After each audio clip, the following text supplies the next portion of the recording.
Welcome to the Tuesday, October 20th, 2020 wastewater tour and workshop.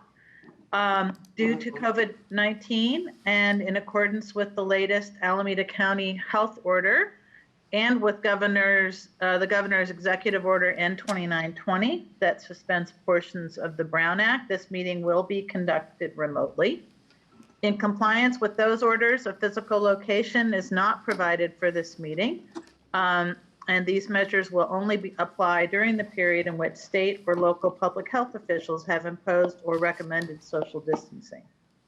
The board will receive a virtual tour and workshop regarding the facilities and infrastructure at EBMUD's main wastewater treatment plant located at 2020 Wake Avenue in Oakland at the foot of the Bay Bridge.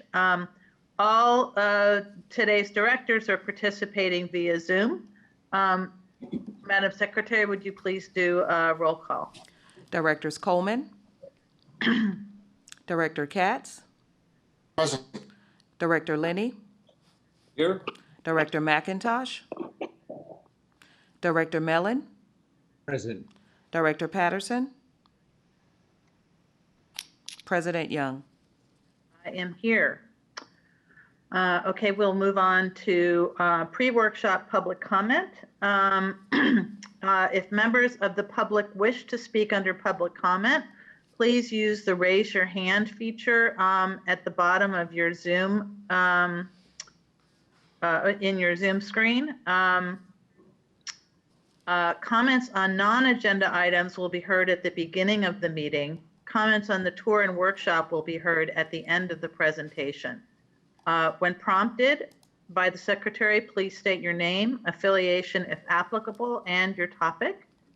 The secretary will call speakers in the order received, and each speaker is allotted 3 minutes. However, I have the discretion to amend this time based on the number of speakers. The secretary will keep track of the time and inform each speaker when his or her time has concluded. I note that Director Coleman has joined the meeting and is not wearing a Hawaiian print shirt this morning. And plaid seems to be popular among our board members this morning. Okay. At least I'm not wearing a tie. All right. Our general, let's see. Are there, Madam Secretary, are there any members of the public who have raised their hand? There are no members of the public who have raised their hand for public comment. Okay. Then we will move on to introducing the workshop.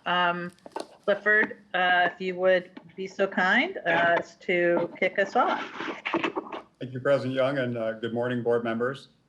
Thank you for being with us here today. So 2 years ago, we took you on a tour of the water system, and the plan this year was to do the same for the wastewater treatment plant. Unfortunately, COVID-19 makes doing an in-person tour for the entire board very difficult. So today, we're going to take you on a virtual tour of the main wastewater treatment plant. During the tour, you'll learn about the treatment processes, the investments that we've made to date, the condition of the infrastructure, and the challenges and drivers that will be addressed as part of the integrated wastewater master plan. And while this tour can't replace the experience of actually being at the plant, staff has done a great job putting together this virtual tour and workshop that we hope will give you a sense of the types of infrastructure at the plant, the scale and scope of the facility, and the challenges we're dealing with. And while you're going to hear about the challenges facing the plant during today's tour and workshop, on November 10th, at the infrastructure workshop, we'll focus on the solutions to those challenges. Today, we have a number of staff that will be your virtual tour guide. And during the presentation, you'll hear from and see staff that work at the plant and in the wastewater department. And with that, I'll pass this on to Eileen White, the Director of Wastewater, to begin the tour. Great, thank you, Clifford, and good morning, President Young and members of the board. We're real excited to give you this tour today, and I guess maybe the silver lining is, although we don't get to walk around the plant, you don't have to walk around the 50-acre campus, you won't have to hear the noise, and also the potential smells. So I think it actually gives us a better platform to clearly communicate our messages. So the virtual tour, as Clifford said today, it's really the beginning of setting up the stage for our infrastructure workshop that's going to occur on November 10th. Today, we're going to focus on the challenges and we're going to present the solutions on November 10th. So today's virtual tour is unique and you'll be seeing the core elements of our typical virtual tour, but we've added a lot of new material. We're going to begin by discussing the drivers for a master plan. Then we'll begin the wastewater treatment virtual tour. You'll see our typical virtual tour slides explaining the treatment process, but then we've added new content to demonstrate our aging infrastructure. My goal for today is that you really get a sense of the diverse range and complexity of the challenges the wastewater staff deal with on a daily basis. And then after that, we'll wrap up this tour with what's upcoming for the infrastructure workshop. And of course, I want to encourage you to ask questions along the way to any of our tour guides. So prior to the master plan, the wastewater department had never really conducted a comprehensive master plan. Instead, we did focus plans were prepared. As you can see, throughout the past 3 decades, there have been focus plans across the main wastewater treatment plant, ranging from solids treatment to recycled water and land use. However, these focus plans were siloed. They only looked at individual components and not the big picture. The onset of new drivers has made it necessary to perform a more comprehensive master plan for the entire plant. The first driver is aging infrastructure. Built in the late 1940s, the main wastewater treatment plant began treating wastewater in 1951. That makes some of our original infrastructure 69 years old. Back then, West Oakland was just an empty field with a few industrial neighbors. Now, West Oakland is a thriving mixed-use community with residential, commercial, and industrial purposes. Here's a map of the main wastewater treatment plant. The color coding indicates which decade the infrastructure was constructed. Notice how there's a lot of red and orange. That's from the 1950s and 70s, respectively. Compare that with the purple, which is infrastructure from the past decade. My goal for the tour today is that you gain an appreciation for the complexity of our wastewater system. There are so many different types of equipment at the plant, including mechanical equipment, electrical equipment, instrumentation, buildings, piping. We recently completed a systematic evaluation of 70 years worth of infrastructure at the plant. In total, over 950 assets valued at over $10,000 were evaluated by our team of engineers, our operators, maintenance staff, and process area experts. For each asset, a photo was taken and put into a database along with other information that was collected. In the database, it was noted whether the asset is already slated for rehabilitation in the upcoming capital improvement program. On the left, the pie chart provides a high-level summary of how the 950 assets were ranked from very good to very poor. The percentages are based on the monetary value of the asset. On the right is a graph of the status quo infrastructural renewal forecast. The y-axis shows in millions per year, and the x-axis shows us time through 2050. The bars represent the annual cost to rehabilitate existing infrastructure and maintain a status quo or business as usual performance. Historically, the wastewater capital spending has been about 40 to 50 million per year. Because many of the assets were installed at the same time, many assets also reach the end of their life at the same time. This explains why some years have very high spending, while other years have no spending. As a result, our financial planning must be strategic to level out each year's spending to a constant value consistent with our current financial planning. So the key takeaways is the renewal forecast shows big spending milestones for maintaining business as usual, but it doesn't take into account the extra investments to address our new drivers. Spending decisions must be strategic and consider the long term to make those no regrets infrastructure investments. The second driver is seismic vulnerability. We're all aware that the Bay Area has many fault lines and seismic hazards. Several years ago, the U.S. Geological Survey predicted a 72% probability of an earthquake greater than 6.7 magnitude between 2014 and 2043.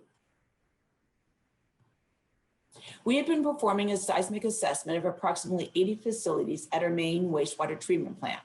The work has included a risk assessment for prioritization, a geotech investigation, and structural evaluations.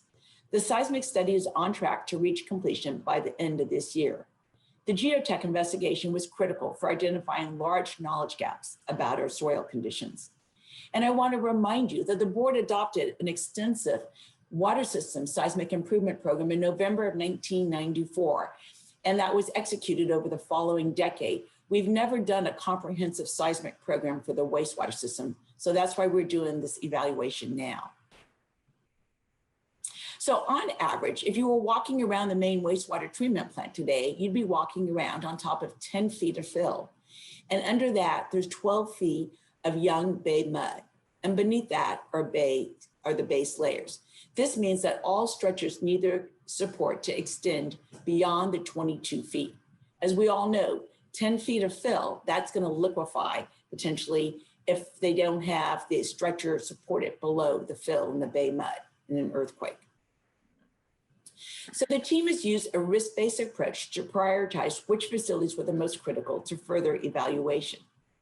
This analysis involved thinking about both likelihood of failure and consequence of failure.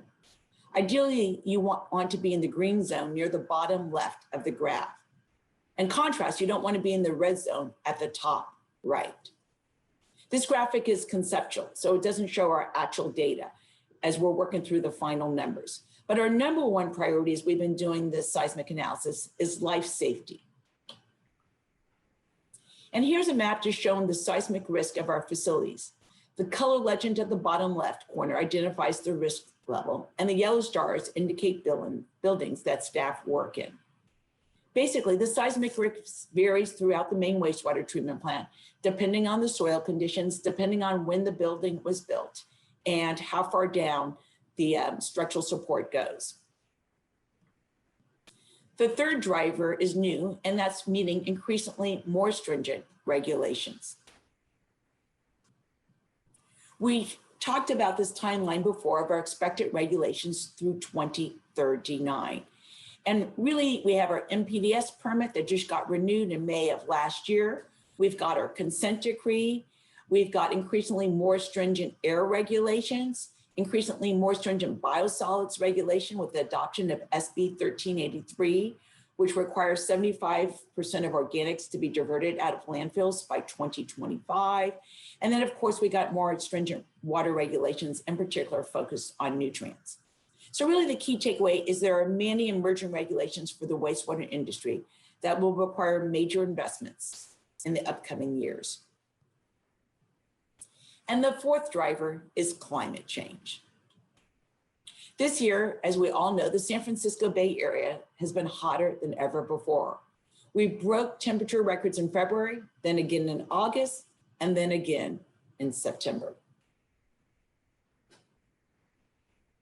And the last driver is capacity. As we all know, the Bay Area is a wonderful place to live, so it's no surprising that our population is predicted to increase.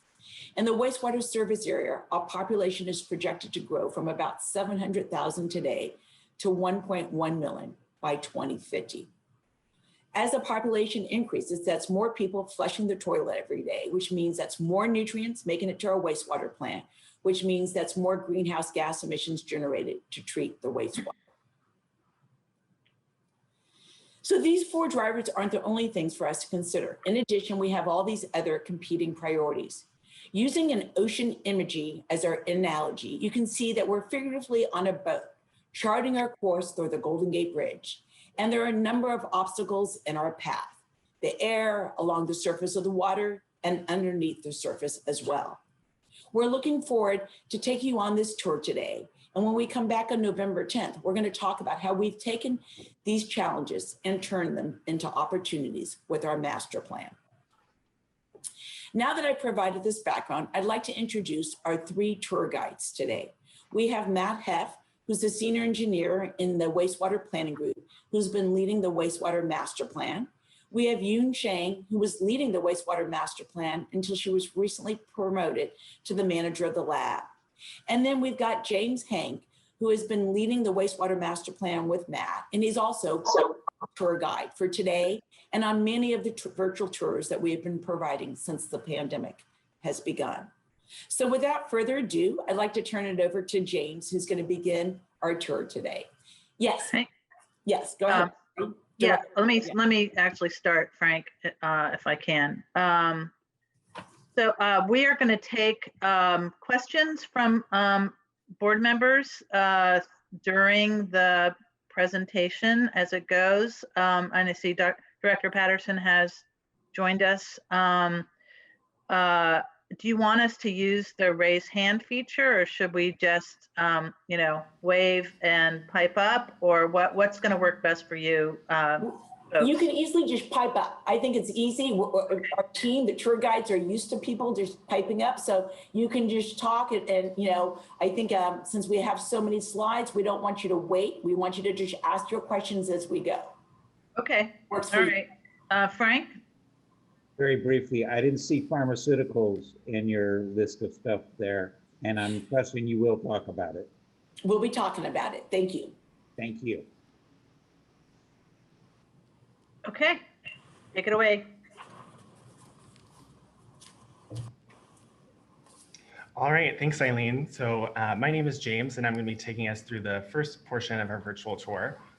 So what I'd like to remind folks is, the focus of today, as well as the upcoming infrastructure workshop, is going to be on the main wastewater treatment plant. But I still like to remind everyone that the wastewater system is much larger than people think. This slide highlights the diverse types of infrastructure that we have running 24/7 across our 88 square mile service area. It includes, interceptor pipes, wet weather facilities. We don't need to get into all the details right now. Some of these will come up throughout our tour, but I just like to begin with that context. So before we dive into the details of each treatment process, I want to have an overview slide. As you can see from the top schematic, wastewater leaves our homes or businesses, it passes through a private sewer lateral, and then enters the collection system. Now, the collection system is actually owned by the different satellite cities. The infrastructure that EBMUD owns is shown by that dashed box. So that includes the interceptor and then the main wastewater treatment plant. And a really critical component that people don't realize about wastewater treatment is that there are 2 components. There's the liquids and the solids. It's like the yin and the yang. You can't have one without the other. If you're purifying the liquid stream, then that means that you're taking those contaminants out and putting them into the solids treatment. And one other thing to highlight here is that the liquid treatment process is really strategically designed to remove progressively smaller and smaller contaminants. So I'll highlight that throughout my section. This map shows the process flow path with liquids in yellow and solids in brown, and it's extremely circuitous. So we're probably all looking at this graphic thinking to ourselves, boy, am I glad that that tour is virtual, so I don't have to walk all of that. And imagine if it was still the heat wave. That would be really challenging. But so the flow path is actually so complicated in part because the wastewater treatment plant has really evolved over several decades as the environmental movement has grown. So if we were designing a wastewater treatment plant brand new today, we would think about it differently. As Eileen mentioned, our wastewater treatment plant began in 1951, but in the 1940s, when we didn't have wastewater treatment, all of that wastewater was going straight to the bay without any treatment. It was so stinky that they had a name for it. It was called the Big Stench. And as you can see from this historical photo, back then our treatment process was pretty simple. There was a lot of empty space. Throughout this presentation, you can refer to the arrows at the bottom of the slide to orient you where we are in the treatment process. So as you can see here, whenever we started in 1951, we had preliminary treatment and primary treatment, but no secondary treatment. That didn't come until 20 years later. We'll talk about that in a moment, followed by disinfection and discharge. So let's start with preliminary treatment. Preliminary treatment is a small part of our site, but it's incredibly important. We have 5 influent pumps that are very powerful. They are 700 horsepower. For context, a Toyota Prius, which I drove to the administration building today, that's only 120 horsepower. So each one of our influent pumps is almost 6 times more powerful. Those influent pumps are about 20 feet tall. We also have an 11 million gallon storage basin on site that's 30 feet deep. So I actually tell people on tours, whenever we have physical tours, that is, if you're afraid of heights, then you might want to look down, like it's that big. So all wastewater eventually combines into one pipe along with our low strength waste at the influent pump station. And preliminary treatment is all about removing large trash and debris using screens of different sizes. So we have the coarse screens and then the fine screens. What these are removing is trash and debris. It's colored gray, those gray shapes, and it can't be beneficially reused, which is why we have it going to a landfill. And then as you can see, the influent pumps are lifting up the wastewater. Literally, in the graphic, you can see they're pulling it up. In reality, that's about 30 feet. And so those influent pumps are giving the wastewater that push to flow throughout all our concrete tanks and basins and then out to the bay. On the left is a photo of our 9-foot diameter interceptors. That's me standing inside of it with my arms spread eagle. I still can't even touch the sides, so they're really big. If they were full of wastewater from our 700,000 customers, they would be between a third or a half full. And if you look at the photo at the top right, you'll notice that the crown or the top of that pipe, it's pretty deteriorated looking. So wastewater is actually corrosive. There's chemicals like hydrogen sulfide, also known as rotten eggs, which can degrade materials over time, including interceptor pipe. And so this is really a theme that you'll continue to hear throughout the rest of the virtual tour, that wastewater itself is corrosive. And so the bottom right photo shows one of our recent infrastructure projects where we took that pipe that I was standing in, used that really big crane and put the new pipe down 10, 20 feet into the ground. And so here are some photos of those interceptor condition issues. So they've been working 24/7 for almost 70 years, and they show signs of deterioration, including holes, exposed rebar, exposed aggregate, metal corrosion. You know, here you're seeing a lot of texture on the concrete. You're seeing a lot of color. Ideally, you want your new concrete or your new pipe to look like the floors at Costco, totally smooth, one color, gray or whatever coating you put on it, so that you can just see how bad this condition was. And here are some photos of the 6-inch core screens, those influent pumps, and the 3/4-inch fine screens. So now remember I mentioned that the liquid treatment process removes smaller and smaller contaminants. So here the first screens start out at 6 inches, and then we make our way to the fine screens, which are 3/4 of an inch. Those core screens are like jail cell bars. They catch our all sorts of crazy debris, like spools of rope, 2x4s, wheelbarrows. If we didn't have those, then we wouldn't have that shield for our influent pumps. So those really big contaminants that would get in and they would destroy the pumps, they could potentially take down the influent pumping. So it's really important to have this step. And then the fine screens remove what we call dirty dozen contaminants. So don't actually count them because there's more than 12, but it helps to have some good marketing for the public. So that's why we chose dirty dozen. And these are the contaminants that we tell folks to put in the trash and not the toilet. And of all these contaminants, there's always a lot of interest and discussion around wipes in particular, because people read on the packaging that they're labeled flushable. So we bust that myth on our virtual tours. As you can see from the jar on the left, the toilet paper immediately disintegrates. It's designed to do that. In contrast, those wipes are made from really sturdy, heavy-duty plastic, so they're gonna remain intact for probably like decades. We'll see how long the experiment goes. And so I'm thinking, you know, I'm just one person out of 700,000. Is it really that bad if I flush these things? Well, think about all the different people who think that.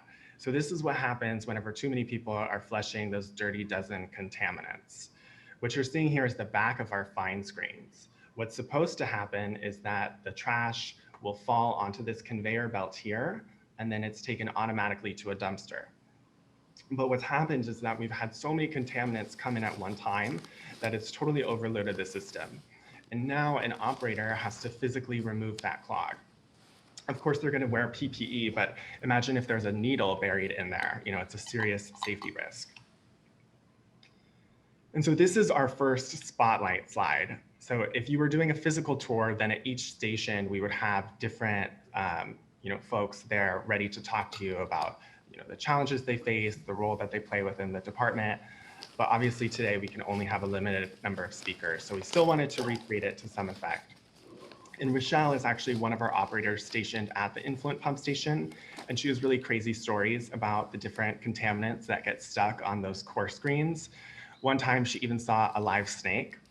As you can read from her quote, she really emphasizes the importance of preliminary treatment as well as pollution prevention outreach.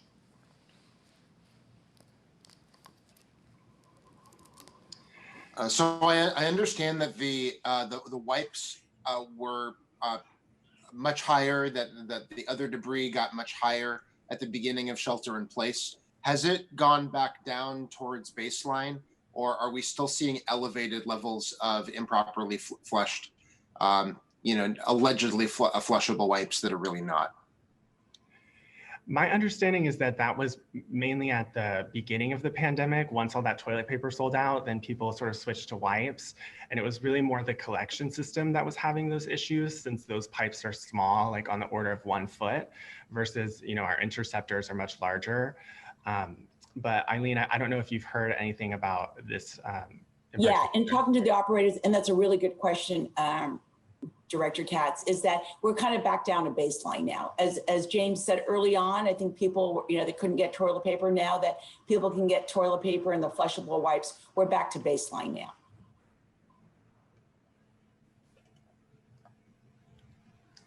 Great. All right, so as I mentioned, there are 5 influent pumps, and each influent pump has James, I thought I'd interject for a second. That remains one of the bigger questions anytime I'm talking to groups, whether virtually or otherwise. Can we flush a wipe down? And I keep telling them, no, don't believe anything you read on the packaging. And I think we may need to do a little bit more education, because folks believe the package over us. And I agree. I mean, and we continue, it's an ongoing public outreach effort of ours. And we just got to keep getting the message out there. Yeah, totally. I really appreciate all the board of directors just chiming in directly, because the way that I have my setup, it can be hard. So don't be shy to sort of interrupt me. But so as I mentioned, there are those 5 influent pumps, and each influent pump has its own discharge valve. So the influent pumps, those are heavy duty workhorses. And as you can see from this conceptual graph, this is something that happens to all sorts of pumps, not just EBMUD pumps, but it's just the name of the game, is that over time, their ability to pump diminishes. So you have to do pump rebuilds to restore that pump back to its higher flow rate. And this is a process that occurs cyclically. And so our influent pumps need to be rebuilt we do 1 rebuild every 2 years. But what we've noticed is that since 2008, we have had increased wear and tear due to grit, which I'll explain in a few slides. And so that's actually increased the rate of rebuilds. And these influent pumps are 30 years old, so they're and this is, again, a challenge that we face across most of our treatment processes. So you'll be hearing this from each one of the speakers today. But the discharge valves are the same age as those influent pumps, 30 years. And we're in the process of months. So this summer we started doing. You're freezing every now and again, and I think we're losing a few, maybe critical words in between the freezing. Yeah, it just gave me a notification on my computer. Sorry, I'm hardwired into the system. I'm gonna go ahead and send a building. note. He came in today, so he wouldn't have this problem. Yeah, I know. Well, maybe we can try going a little bit more. If not, I can come to Eileen's office. Yeah. Okay. So I'll just start from the beginning of this one. So those discharge valves are 30 years old, the same age as the influent pumps. And we're in the process of refurbishing them, which takes over 3 months at a time. So this summer we were working on the discharge valve for pump 3. It's almost done and we're moving on to pump 5. So the influent pump station is one of the stinkiest parts of our plant because we have that raw wastewater. And it's also located on the eastern border of our property boundary. So it's closest to our neighbors. So odor control is really important. And here's an example of some corroded metal at our odor control system. And metal corrosion is a recurring issue, again, that you'll see throughout the presentation. Since our facilities are located along the shoreline, salty bay breezes make metal components vulnerable to corrosion. And then that's in addition to what I already mentioned about wastewater itself is corrosive. So metal components that come into contact with the wastewater are also susceptible to corrosion. One tool that we use to manage wet weather flows is our wet weather storage basin. At 11 million gallons, I like to call it the world's largest toilet bowl. So when flows get really high, we can divert a portion of that storm water or of the higher flows from the storm here for storage. And then once the storm passes, we can bring it back. And so this is made from a lot of concrete and it too has its own issues. As you can see from the photo on the left, there are small cracks that leak groundwater. Our entire site is located near the shoreline, so the groundwater table is really high, meaning that groundwater can leak more easily. And then as you can see from the photo on the right, there's corrosion along the piping and the concrete. And this piping is actually part of the wash water system. So once you've made the toilet bowl dirty, you have to clean it out. And that's why you need this wash water. So we want to make sure that we can control our odors. So it's important to have piping like this. So we've now concluded preliminary treatment. And if there are no questions, then we can move on to the next section, which is primary treatment. So primary treatment involves 8 aerated grit tanks and 16 primary sedimentation tanks. These are made of concrete and they're really large. The aerated grit tanks are 123 feet long, and then the primary sedimentation tanks are even longer at 174 feet. And so this process of primary treatment is physical, which means we rely on gravity to do all the work for us. These particles are settling to the bottom of tanks by gravity. So if you compare the cup on the left with the cup on the right, you can see that over time, those particles are going to settle to the bottom. The water that's above it looks better. And then all of the particles at the bottom, which we refer to as sludge, those can be more easily removed. So primary treatment involves 2 different components. There's those aerated grit tanks on the left, and then the primary sedimentation tanks on the right. The aerated grit tanks are designed to remove grit specifically, which refers to heavy particles like loose sands and gravel. It's technically inert, so we can't do anything to beneficially reuse it. So again, it's shown in gray and it's going to the landfill. But the key difference between the aerated grit tanks and the primary sedimentation tank is that what collects at the bottom of the primary sedimentation tanks, we can beneficially reuse. So those particles are now shown in red, and it's biodegradable, which means it's organic, it's something that we can work with. And so what happens in the primary sed tanks is that the wastewater flows longitudinally from left to right. So it flows down that entire 174-foot tank, and it's just going really slowly over the process of around 2 hours. And so as it's flowing very tranquilly, all of those particles can settle to the bottom. So if we use the analogy of those cups before, you can see that, the influent wastewater is the cup on the left, and then at the very end of the tank, we've settled out all of those particles. Here are some photos of the aerated grit tanks and the primary sedimentation tanks. As you can see, they're both made from concrete.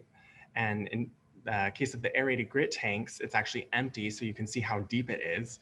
It's around 13 feet. And my next slide is going to talk about the screw conveyors, which are located at the bottom of this trough right here. So the grit, it falls onto this concrete and then it makes its way into the trough where it's removed. And so the screw conveyor, you can think of it like a corkscrew to open a bottle of wine. Its purpose, again, it's to suck out all that grit that's settling at the bottom in that trough. And over time, the metal components corrode and are vulnerable to breakage. This photo shows grit which has passed through our aerated grit system. It's now moving on to the next stage. So ideally, all of this grit would have been removed, but in practice, some of it isn't effectively removed, and it actually travels on to our solids treatment process where it causes O&M challenges. So stay tuned. On those screws, what is the metal base to those screws? Is it stainless steel or some other hybrid metal mixture? You know, I'm actually not sure. Matt or Eileen, do you know the specific metal? I think it's stainless steel, but I'm not positive. I'd have to confirm that. We can check into that and get that answer back to you. So I'm going to give an off-the-wall thought. When I lived in Florida, I was near where the paper mills were, and they had even problems with stainless steel for the corrosion. And we don't think of stainless steel as having that problem. But they came up, and I'm sorry I don't remember anymore, with a hybrid mixture of metals that wound up extending the life. And the next time you look at that, you might check and see what the paper mills are doing, because they deal with stuff that is just as nasty, even though it's paper. Okay, thank you. We'll look into that. Yeah, great suggestion. So yeah, we'll return to this photo during Yoon's section, so just stay tuned. And so here are some photos before and after of our primary sedimentation tanks. As you can see, the concrete has degraded over time. There's exposed aggregate. So you can see a lot of the sort of rocks underneath that top layer, which has been scraped off. And then there's this exposed rebar here. Ideally, you shouldn't see any of those rebar there. And so what we've done on the right is we've repaired all of that concrete and we added on this extra coating for durability. And one thing to point out here is that since wastewater is generated 24/7, performing this sort of project is actually really challenging. In order to get these workers into these channels, we have to shut down our influent pump station so that the workers can get inside, or we have to build bypass channels. So it really requires collaboration across the entire wastewater department and doing that construction work over the dry season over multiple years. And the project manager for that project, the photos that I just showed, was Angela. And she has this very optimistic quote about aging infrastructure. Some of the respective challenges and joys of working on aging infrastructure is that the conditions can be much worse or much better than expected.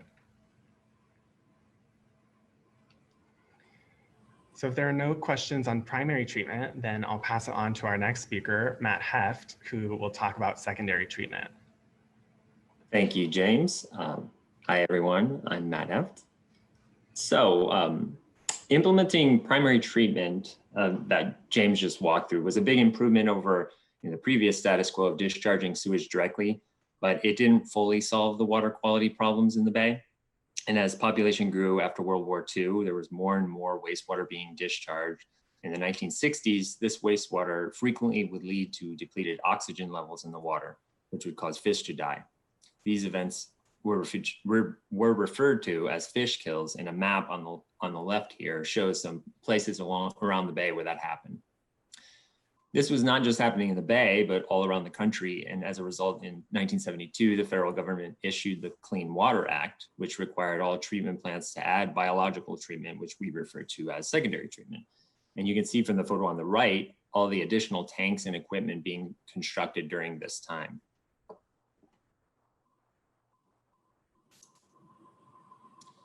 So here we have the overview of the wastewater treatment plant today, and in blue is the secondary treatment process. You'll notice from what James said earlier, the water takes a windy path through the plant. The wastewater flows from the primary tanks to the oxygen reactors, which is the rectangle on the bottom. And there's 8 reactor tanks, about 400,000 gallons each, and each can handle up to 21 million gallons per day per tank. After the reactor tanks, it flows to the 12 clarifiers, and each of those is about 200,000 gallons, and they're 140 feet in diameter. Secondary treatment is a biological process that relies on a mixture of microorganisms to break down dissolved organic waste. And this process is very similar to our own bodies, which digest the food we eat to release energy, only in this case, the food is much different. We rely on this biological treatment to reduce constituents in the wastewater. The secondary treatment process is critical to meeting our discharge permit requirements, and the consequence of upsets to this process would be a potential non-compliance. So the secondary treatment process has 2 steps: the oxygen reactors followed by the clarifiers. In the oxygen reactors, oxygen is mixed in with the primary treated wastewater so that microorganisms can break down the dissolved organic waste and nutrients. And these microorganisms thrive in an oxygen-rich environment. So we use our oxygen production plant, which produces 95% pure oxygen, which is then conveyed into the reactors and mixed in. The microorganisms are housed within the 8 covered reactors, and mixing helps maintain a uniform environment. In the secondary clarifiers, the heavy particles and microorganisms settle to the bottom, shown in red in the diagram. And about 30% of that sludge that collects at the bottom is returned back to the beginning of the oxygen reactors to maintain the biological processes as the treatment process happens. And then the remaining 70% is sent to the digesters. Here's again an aerial overview of the secondary treatment process. And you can see the oxygen production plant and clarifiers. The towers you see up in the upper left-hand corner are about 77 feet tall. You can see how large the clarifiers are too. That's a person circled in yellow there hosing down the interior after it's been taken out of service. On the lower right, you can see the foaming that accumulates in the channels between the tanks. This foam is caused by a bacteria called nocardia, which is a filamentous bacteria that has remained from the old cannery industry that once thrived in Oakland and was a big wastewater discharger. The filamentous nature of this bacteria gives it foamy nature that can be challenging for operations and maintenance. So here we are on the top of the oxygen reactors. The secondary process has a lot of aging infrastructure. Here you can see a range of problems. There's a hole in the scum skinner on the left due to corrosion. There's chipped concrete, exposed rebar, and corroded exterior of the metal equipment on the deck there. So now we go on to the interior of the oxygen reactors. Inside these reactor tanks, the concrete has deteriorated, and the photo on the left shows what is referred to as exposed aggregate. This concrete used to have a familiar, smooth, uniform look of concrete, but over time, corrosion has worn away that smooth surface and exposed the interior of the concrete. There are other issues too, having to do with corrosion. So that on the lower right hand, we have a failing coal tar epoxy, which is an older method of corrosion protection that has since deteriorated. So switching to the secondary clarifiers, this photo shows a before and after rehabilitation of the metal components within the clarifiers. On the left, you can see the degree of deterioration, which has made existing holes in the column larger. And on the left, these metal components and equipment have been replaced with new superior components that resist corrosion. So keeping secondary treatment running effectively requires continuous monitoring. And this photo shows some of the instrumentation around the secondary treatment process. At this step is monitored for a number of parameters, including total suspended solids, pH, and turbidity. So understanding these parameters measured by this instrumentation in real time ensures the process is running correctly. These are critical to meeting our discharge permit. And corrosion and deterioration can affect performance in subtle ways. There are 12 clarifiers, and in an ideal world, the flow would be evenly split among them so that no clarifier would be working harder than any other. But in practice, that requires precise setting of the influent gates and effluent weirs. So over time, as the hardware of these components corrodes, the flow is not evenly distributed among the clarifiers and requires adjustments. So on the right are photos of the RAS pumps and flow meters, and RAS stands for return activated sludge. So I described how the sludge is returned from the clarifiers back to the beginning of the process. So that's how they're recycled using these pumps. This equipment is critical to maintaining secondary treatment. So below the secondary clarifiers is an area referred to as the gallery. The gallery is below grade with facilities at or below the groundwater table. As James described earlier, we have high groundwater relative to our facilities. So when you have the groundwater can leak into the gallery through cracks and pipe penetrations. And the groundwater is high in calcium, so that it's exposed to air. All of a sudden in the gallery, it can mineralize and form a solid material, which then clogs drains, and that results in standing water. Here's some photos of our oxygen production plant where the 95% pure oxygen is produced to feed the secondary process. These towers are our distillation columns. So in this process, our air is taken through this system, cooled to temperatures low enough that oxygen becomes a liquid so that we can separate it out and use it for our process. And the exterior of the towers is metal and has deteriorated over the years. In the last year, we've repaired and recoated the tanks to prevent further corrosion. And rehabilitation is important to both keep the equipment running and to keep our staff safe. The towers have several ladders with corroding components. That could be a safety risk, so we repaired the ladders as part of that project.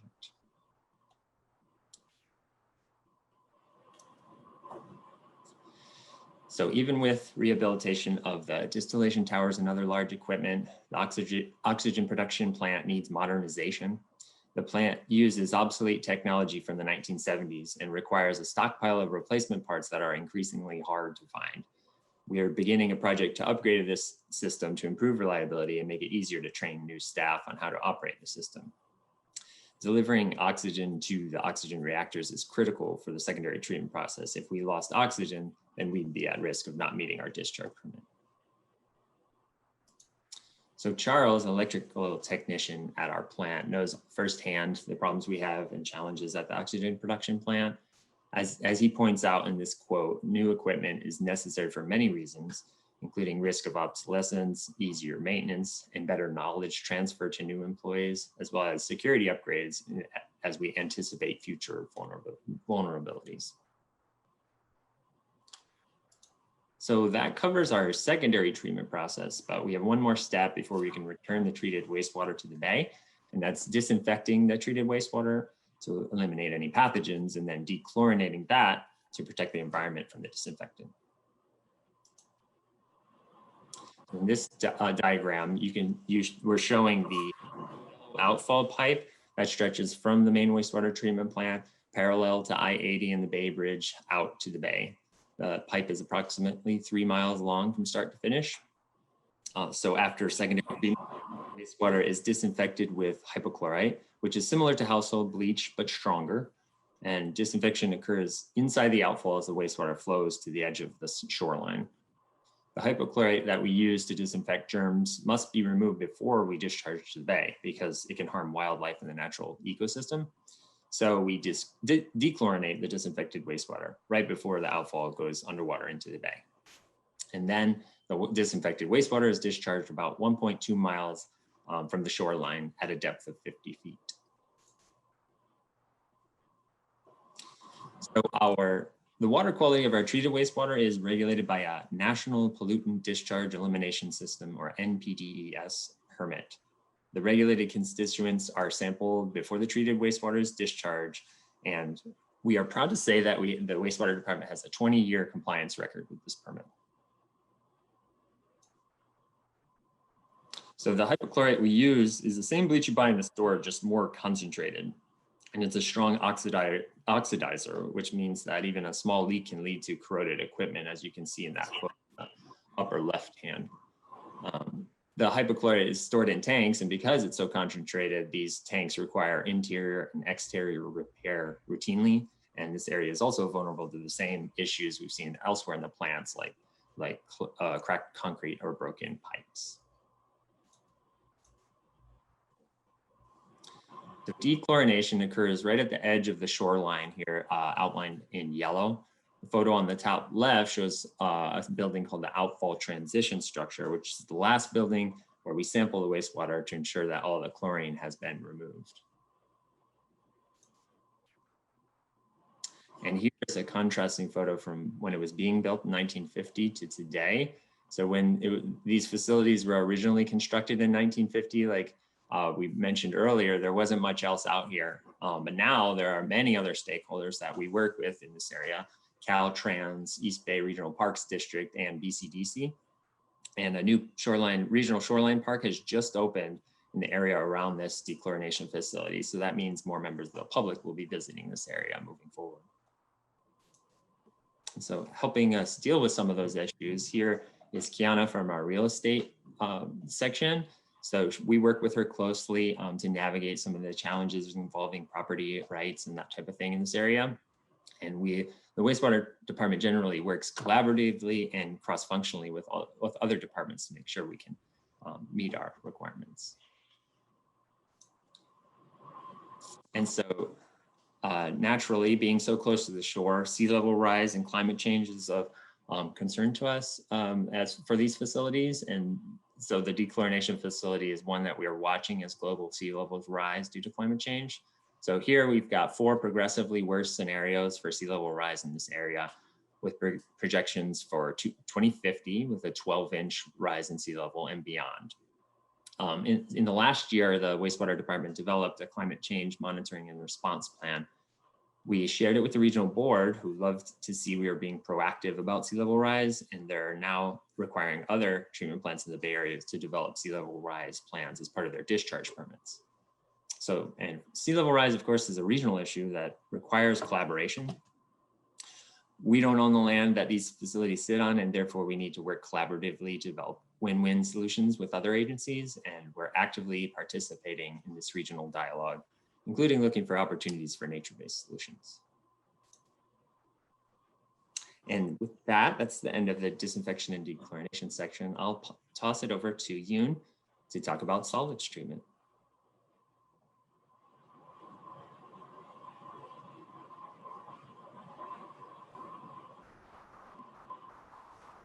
Hello, everyone. I'm trying to turn on my camera. We can hear you, but your face isn't showing just yet. Yeah. Microscopy mixed liquor is available. Microscopy mixed liquor is available.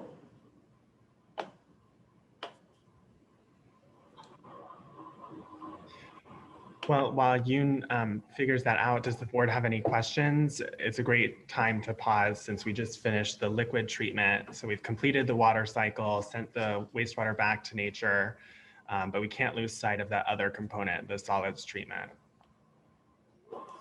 Life on the concrete, James. Well, can you say that again? I think you cut out. What's the life on the concrete? I think those are usually around 50 years, but as you can see, some of the concrete that we've added, we put on coatings, so then it gives it enhanced durability. And so a portion of sort of routine work is to drain tanks, go inside and do inspections to see if it's doing better or worse than what you predicted. There's been some improvements in the hardening of the concrete over the past 10, 15 years. So like those giant cranes that are at the Port of Oakland, I think they are somewhere around 5,000 to 10,000 pounds per square inch of pressure they can take, because the concrete is now so super hard. And I'm wondering if we have to take out stuff, do we want to ask about what's happened with concrete? Yeah, I think that's an excellent point. Shall I start? Yeah, maybe before you start, Yoon, I just wanted to address Director Mellon. My talented staff have already texted me the answer to your earlier question, and yes, it is stainless steel. And then the other thing I just wanted to point out, because James was kind of moving through, when he was talking about the dirty dozen, about what not to flush, he didn't use it wasn't the word pharmaceuticals, but it was pills up there. So I just wanted to point that out to you too. So there's so much material today. The paper industry used to use stainless steel, and they went away from it because it didn't last long enough for their processing, you know, the wood pulp into paper. So I don't know if that has applications for what we do, but I remember that from when I lived in Florida. And so we'll look into it as we rehab the plan. We're open to any great suggestions that you or the other board members have, and we'll definitely investigate that. So thank you. Should I start? Yep, we can see you. Okay, I will be your tour guide to walk you through the solids treatment train, which includes thickening, digestion, and dewatering as indicated by the brown arrow here. Here shows the major solids treatment facilities. You can see the 11 digesters in the middle, each about 95 feet diameter, 50 feet tall, and our dewatering building. Not all solids are the same. In fact, we have 3 types of solids. Primary sludge collected at the bottom of the primary sedimentation tanks, secondary sludge collected at the bottom of the clarifiers, and high-strength waste trucked in from all over California, such as chicken blood, dairy waste from the Central Valley, food waste from Contra Costa County, and the winery waste from Napa.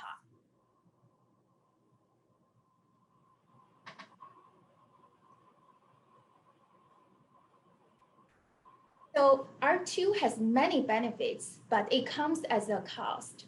The trucked waste contains many types of abrasive contaminants, like rocks and metals, as well as debris and trash.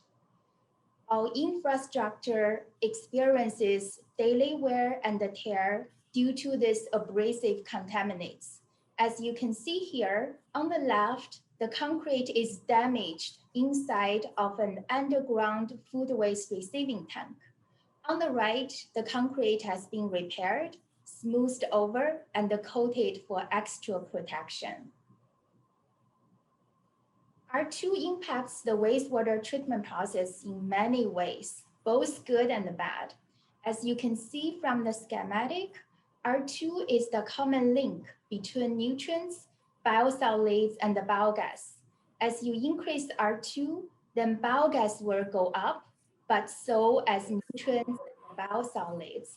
Similarly, if you decrease R2, then the others all go down. Bay stakeholders are using sound science to investigate whether the bay is impacted by nitrogen. If the bay is impacted by nitrogen, then a load cap will likely be issued. The load cap would likely appear in the next watershed permit, which is to be renewed in 2024. We are collaborating with the regulators and other bay stakeholders to define the load cap. Mote is a wastewater control rep working on R2.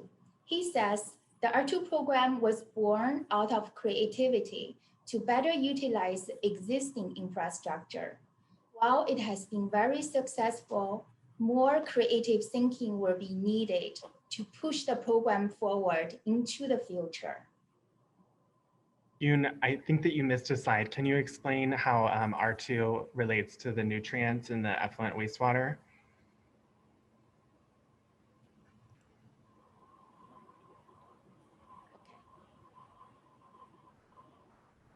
Shown here with the pie chart. Yes. Okay.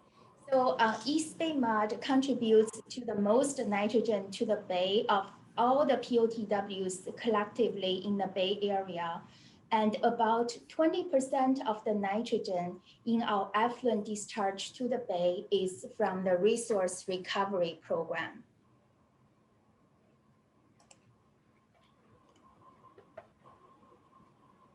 Now let's move on to the biosolids. The 3 solid waste streams are all quite unique.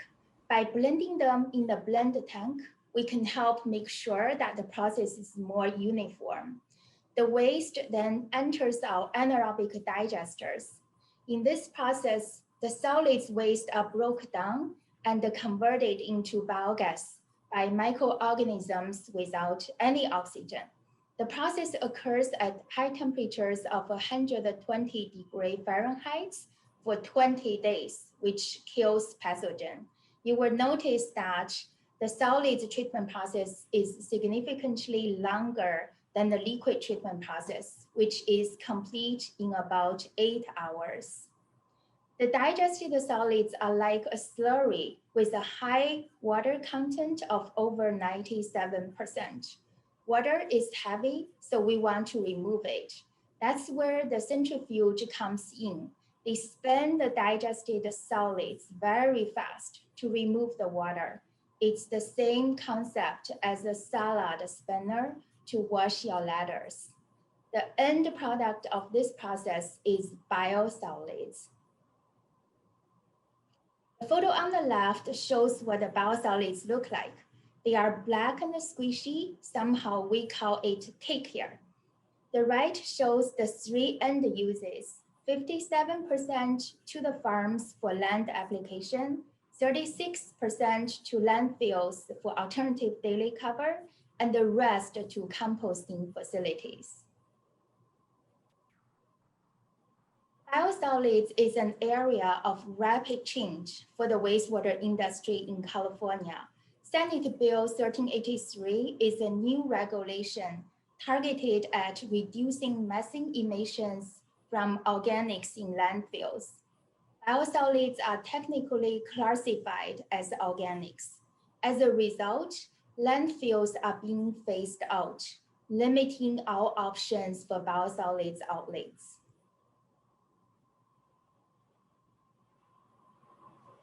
The solids treatment process experiences a lot of wear and tear. These photos show the inside of the anaerobic digesters. The interior linings, metal coatings, and the covers are all deteriorated and peeling. There are many pipes involved in the solids treatment process. Inside these pipes, there is deterioration. As you can see, the lining is flaking out. When pipes and the pumps are opened up, the lining flakes spill out.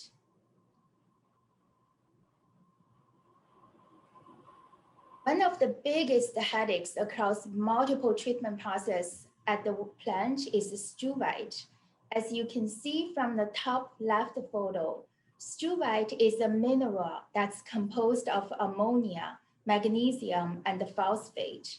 It forms inside the pipes and on equipment and must be manually removed through taking away. You can think of struvite as cholesterol in the human body. You don't want cholesterol to build up in your arteries and restrict your blood flow. I explained earlier how dewatering is the step that removes water from the digested sludge, producing the biosolids. Dewatering is a dirty business, and our equipment experiences daily wear and tear that makes it prone to failure. Oftentimes, when one piece of equipment fails, the entire train goes down as well.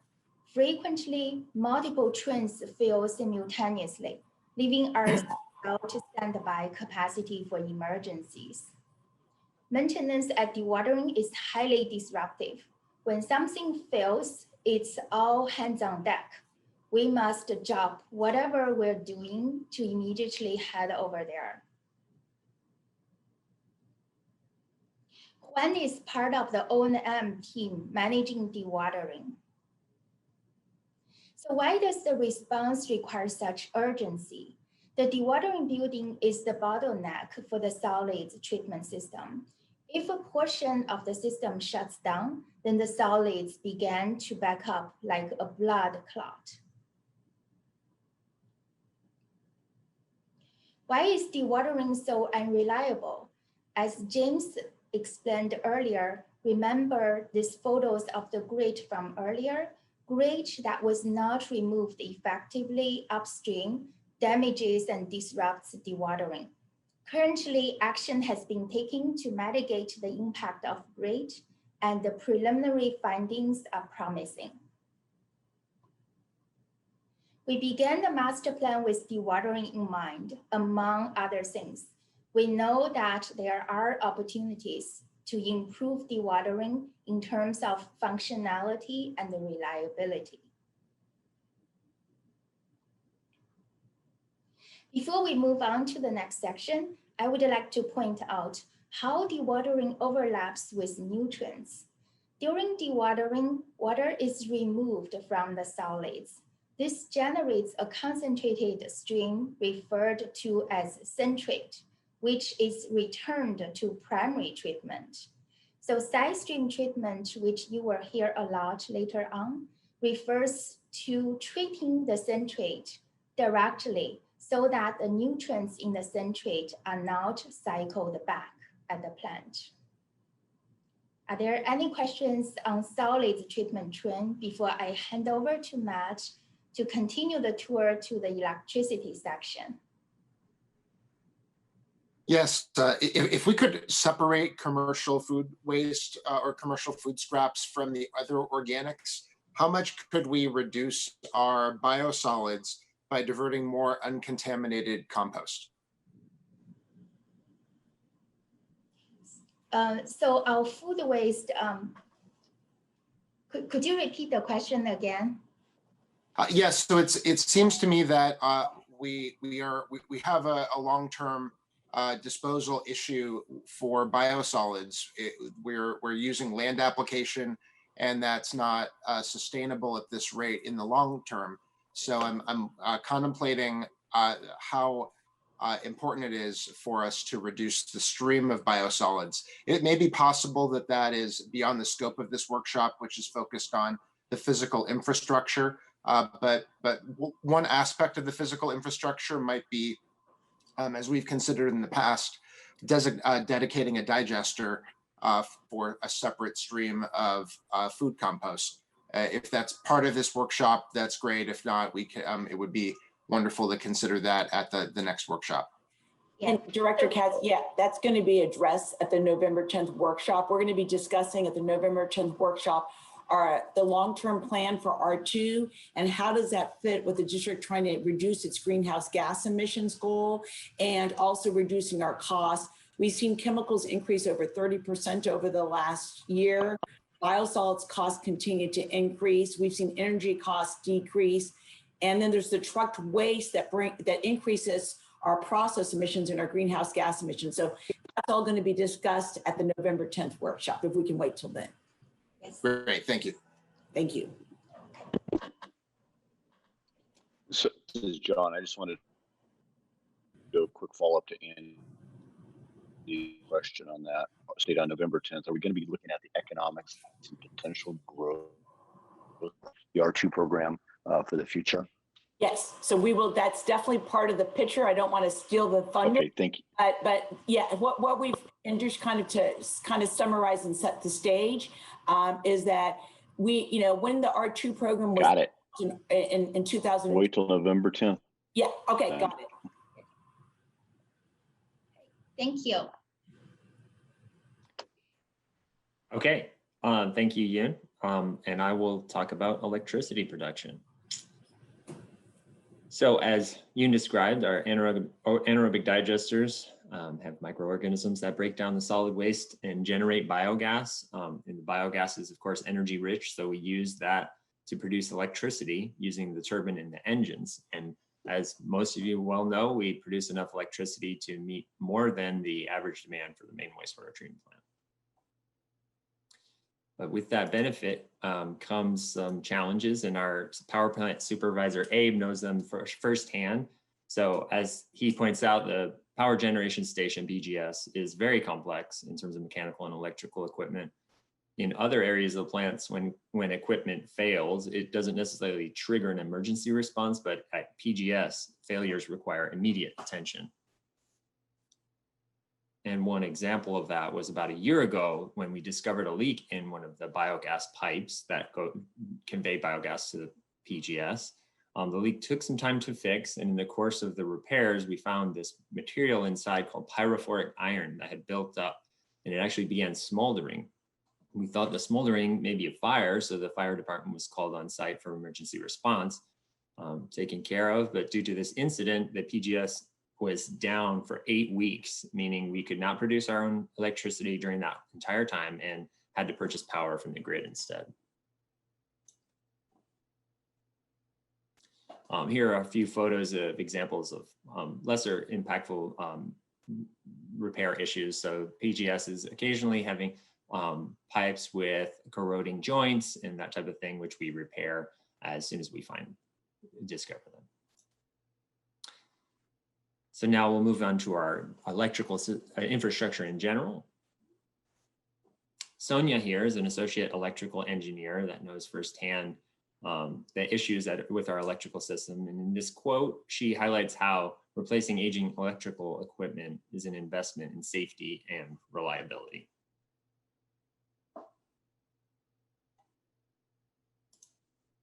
So a major component of the electrical system are the motor control centers.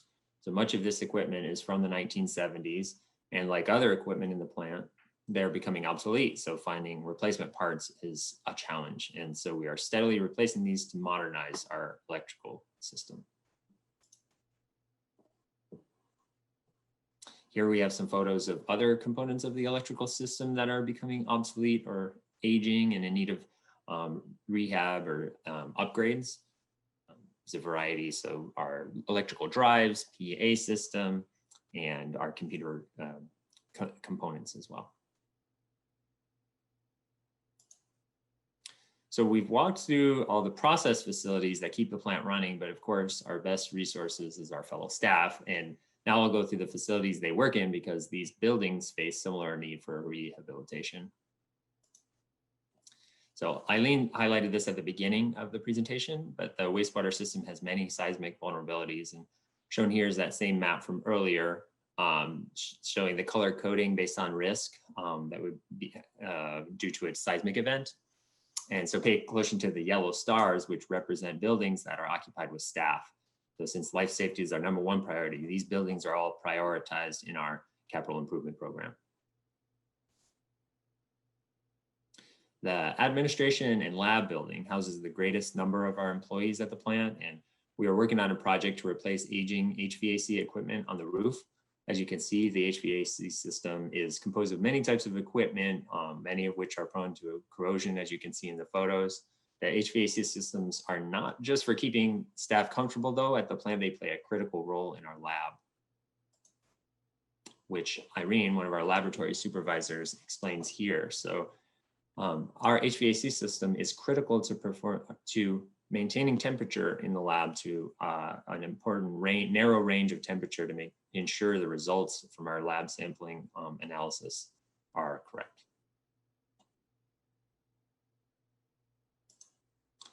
So built in the 1970s after the Clean Water Act, the Operations Center is another critical building where our operators monitor processes and the overall performance of the plant. We are beginning a project to perform structural work such as replacing the roof, here shown on the left, as well as functional and aesthetic improvements like relocating cubicles and replacing broken tiles. And with that, I will hand it back over to Eileen, who can give us the conclusions and next steps section.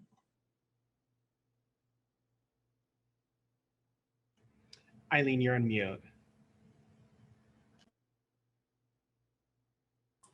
Great. Thank you, Matt. Before I go to conclusions and next steps, I just want to see if any board members have any questions.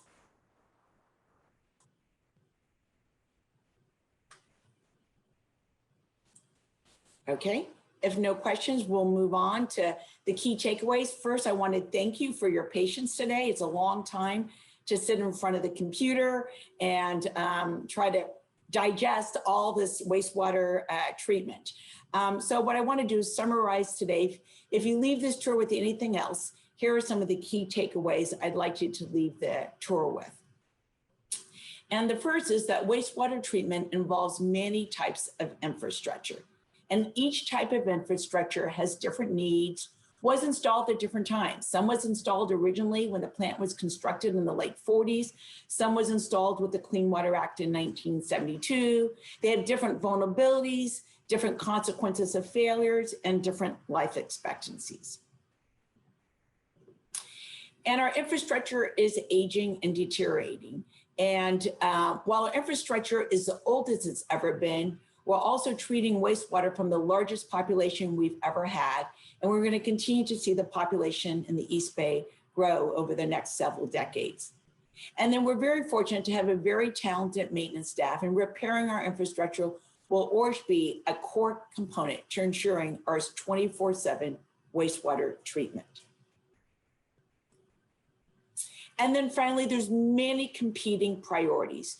As I mentioned, we have our seismic vulnerabilities, our aging infrastructure, we've got climate change, we've got growth in the population, and basically major investments will be needed to address the other competing priorities besides aging infrastructure as we address the increasingly, for example, more stringent air, water, and biosolids regulations.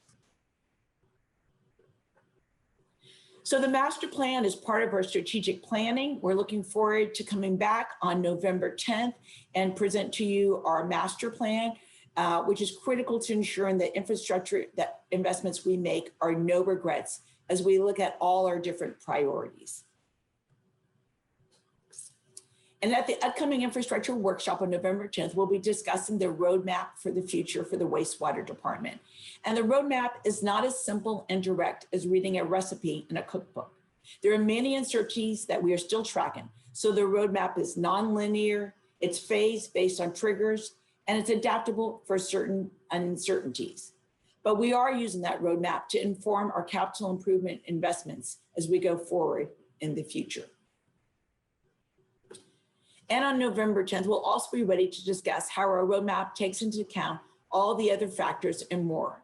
We're excited to share with you that great work that the staff have done over the last year in pulling together this comprehensive master plan for the wastewater department. And I just want to thank you for the tour today. And we appreciate the opportunity to show you all the things we do to ensure the continuous operations of the wastewater treatment plant, to ensure we're protecting public health in San Francisco Bay. And with that, we can take any more questions you might have.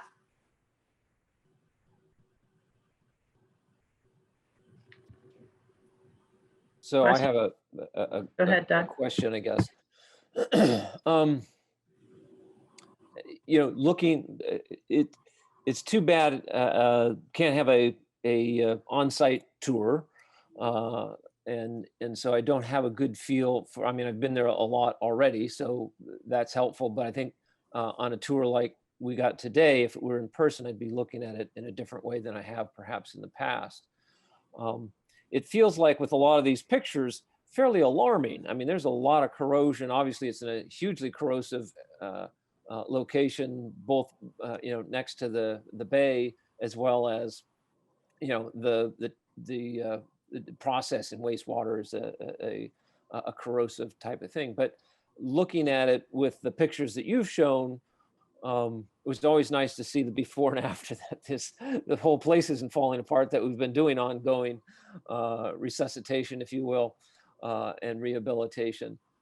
But it still leaves me with an impression that it's pretty bad. And I'm trying to see if you can give me some sense of a better sense of how bad it is overall, and whether this is, you know, boy, we've really let this go for a long time and now we've really got to do a big catch up, or whether, boy, this just gives you a sense of how there needs to be continuous maintenance. Otherwise, you know, we'll really have problems. You know, so it's, again, my takeaway from looking at this is that this is pretty dire, and I'm wondering whether that's the right conclusion or whether that's just the presentation that was given here today. Well, and that's excellent comments, Director Lenny. And we try to show, what it really is. And if you were there, you would see it. You would talk to the operators and the maintenance staff. And that's why we spotlighted some of our key staff who maintain the electrical equipment, the maintenance equipment. Angela, who's an engineer who's rehabbed a number of the facilities. And so I'd say we're painting you a very honest picture. As you mentioned, wastewater is very corrosive. We're also in a corrosive environment. And in addition, we've got all these other priorities in addition to the aging infrastructure. I spent a day last week with the regional board on nutrients and the load caps coming. And we're the largest discharger of nutrients of all 37 POTWs in the Bay Area. And San Francisco Bay is already nutrient enriched. So we have all these priorities that we need to do, and our infrastructure is aging. But we're not unique. The American Society of Civil Engineers rated wastewater facilities throughout the country as a D+. So it's not like we haven't been investing. We've been averaging 40 to 50 million a year. Some of our investments have been focused on R2 that did not focus on the actual aging infrastructure for a number of years. We focused 2 years on a food waste project that didn't materialize. So we do have some catch up to do. And so I think the beauty of this is the team has really come together to take a holistic look and that prioritizing what is the most important things we need to address and how do we best make the use of the public's dollars with this master plan. So just to follow up on that question and comment from Doug, I mean, it strikes me that as we look at, we prepare a budget every 2 years. We have a capital improvement budget. I know we're embarking on this, we're going to embark on this major renewal at the plant, but, one might be left with the impression that with rate increases that are very low compared to the water side, that we are, that we are in fact underinvesting. And part of me wonders whether in some way that there's some pressure to keep the wastewater side increases low because the water side increases are higher and more relevant for all of our customers versus the majority that are in SD1 of our customers, really are in SD1 and will increasingly be so as growth in the district tends towards our more urbanized areas. I'm just wondering, whether, it's a little bit of a political question, I guess, but is that true, or has the tension been, we need to keep wastewater rate increases lower because water side increases have to be higher, or how do you respond to that question? And maybe really that's an unfair question for Clifford as the new general manager. And I don't know if Sophia's on the phone or not, but anyway, that's I'll take a first shot at this one, President Young, and then Eileen, you can jump into. Eileen and I have been here for quite some time in discussions through many budget cycles. I have never been a part of discussion where we said, let's keep water rates high and wastewater rates low because of that push and pull between them. We've just looked at the priorities as a water side and the wastewater side. And I think what Eileen's highlighting and her staff is highlighting is we are providing you a fresh look at the plant and that we do need to make some investments. But it was never, at least in my years, a discussion of let's sacrifice one for the other. Marguerite, if I could jump in for a second. One of the things that I've noticed over the years I've been on the board is that our wastewater department gets pretty well beat up as having the highest rates in the Bay Area. And I think indirectly the answer to your question is we've been struggling with that. And we've also been wondering how it is that some of these other agencies have such low rates. And the classic example is Oraloma. I still don't have any idea how they can have rates that are so low, and yet they're doing the same thing as us. So I think that's been a part of how our rate structure has been affected. But you're right, this has been most sobering to me.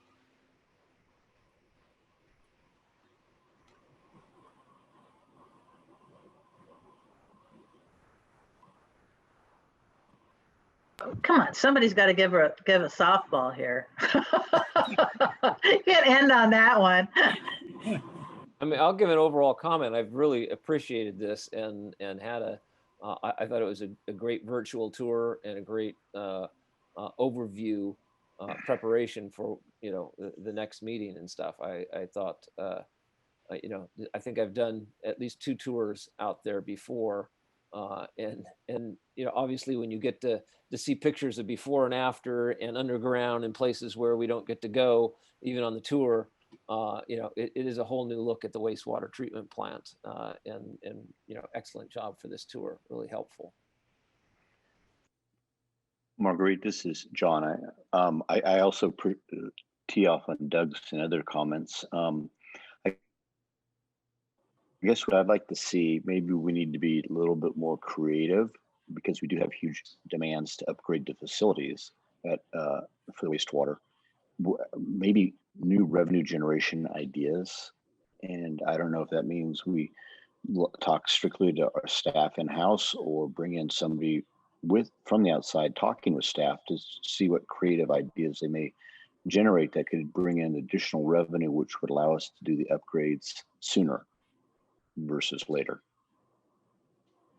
Marguerite, I also want to join in by saying I don't think we've underestimated in terms of wastewater. We usually give it a boom because of what it does and the revenue it generates from the R&R programs and whatnot. I think the misconcept is, in my opinion, that our priority for maintenance versus capital improvement is a lot of maintenance required with wastewater. And I'm of the opinion that even with more money on the table, which we should do, by the way, we got to get a priority for how we go about it, because some of the necessary repairs are interruptive. So you've got to keep the flow going. You've got to keep everything moving. And you also have to work in how you get the repair and capital improvement done. So those are things that I'm looking forward to on November 10. And just to let people in wastewater know, I'm very supportive of wastewater and will be your agent at the board. I also appreciate the ability to get very up close with the infrastructure.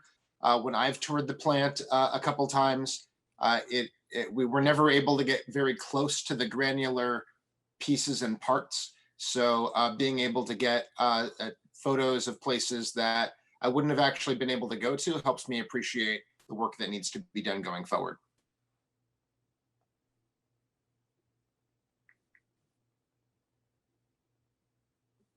Thank you. I also appreciated the in-depth. I've been to the wastewater. I've had 3 tours over my adult life, going back to when I was at Clean Water, and then once I've been on the board.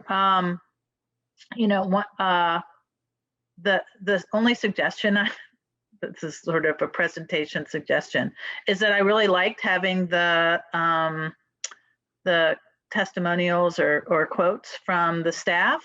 A really short little video clip to punch in of them saying those things would have been even, I mean, and for other people, you know, when you do the virtual tour for other people, I think that would be, you know, very helpful as well, just to make it more, you know, personalized to the people that are actually, you know, down, the operators. And thank you. I think that is an excellent suggestion. And even for our virtual tour, we want to add some more videos. So thank you I agree with that suggestion. Some of them didn't even want their picture up there. A couple, operators and maintenance staff aren't the kind that want to be front and center. Actually, Right. people in general. But I do think it would be really good, and we'll incorporate that into future presentations, that idea. Yeah, we've experimented a little bit with the normal virtual tours to show a video of our fine screens where that big clog was. And it's a little bit hit or miss depending on internet connections. I mean, like even today with me at the administration building, we still had that cutout moment. So it's definitely, I agree, an opportunity for continuous improvement, but there's some glitches to work through.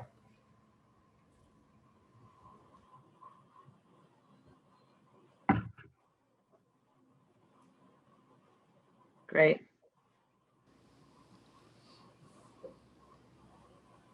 So President Young, did we have? Is there, well, I mean, I guess I thought we were going until 11:30. So No, it's actually, so the tour started at a certain time, but that doesn't mean we have to end at a certain time. But we do have we do have one member of the public who would like to make public comment. Great. All right. And so that person is Kelly Hammergren. And if you could go ahead and unmute your line. Are you there? I am here, and thank you very much. I really appreciated the tour. A friend told me about it. And so this is one of the positive things about the pandemic is we get to attend meetings that we wouldn't ordinarily have an opportunity to attend. So that's good. I wanted to know, you said this was recorded. Will this recording be posted and available to the public afterwards? That was one question. And then I heard pharmaceuticals mentioned early on from a board member, and that wasn't mentioned during the tour. And I was wondering what happens to the pharmaceuticals. We know pill capsules are caught, but what about the drug itself? And then with sea level rise, the numbers that I've been hearing lately are more 6 to 10 feet, and it looks like we're going to be underwater with that. So I would hope that on November 10th, there'll be some discussion about your strategic plan with coping with sea level rise, especially if it's much better than what the current prediction is of 2 to 6 feet. And thank you very much for letting me comment. All right, so I can take the first question that this board meeting will be posted and available online on our YouTube channel. And we anticipate having it there by next Tuesday, the 27th, if not before then. And staff can answer your next two questions. Great. And I can start by answering the pharmaceutical question. So James showed a photo, and granted there was so much material, and he talked about the dirty dozen, and it was the pills. So what we do as part of our pollution prevention program is that we try to reach out to the public and tell people not to flush their pharmaceuticals down the toilet. And we have certain locations throughout our service area where people can drop off old pills, old medicine. In particular, we focus a lot of senior homes where seniors live and nursing homes because we know more people take medicines there, but we have strategic locations throughout our service area. So our number one goal is that the pharmaceuticals don't make it into the wastewater. And if it does make it in, it's somewhat treated, but that's the reason why we don't want it in, because you can only do so much treatment of pharmaceuticals. So really the best strategy is to continue as a continuous improvement for us. We keep reaching out to the public. We've been doing this for many years and trying to remind them, kind of like, don't flush your wipes down the toilet, is reminding people not to flush their pharmaceuticals down the toilet. We don't want it making it to our wastewater plant. So that's with regard to the pharmaceuticals. And then with regard to sea level rise, we'll be addressing that in more detail as part of our whole climate change strategy at the November 10th workshop.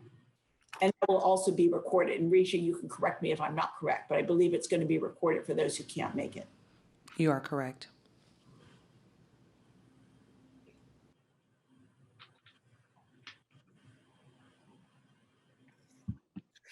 I think with that, I'm early for the meeting I was going to be late to, and able to leave this meeting without having to miss any of it. So that's a really good way to start the day. Thank you everyone for participating, and we'll see y'all next Tuesday for our regular board meeting, which will have workshops and I think Finance Committee workshop in the morning, if I'm not mistaken. Nod your head, Clifford.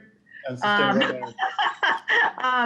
And at 1:15 for our regular public meeting on Tuesday, the 27th. Thank you, everyone. Great job. Very informative. Thank you so Yes, much. thank you so much.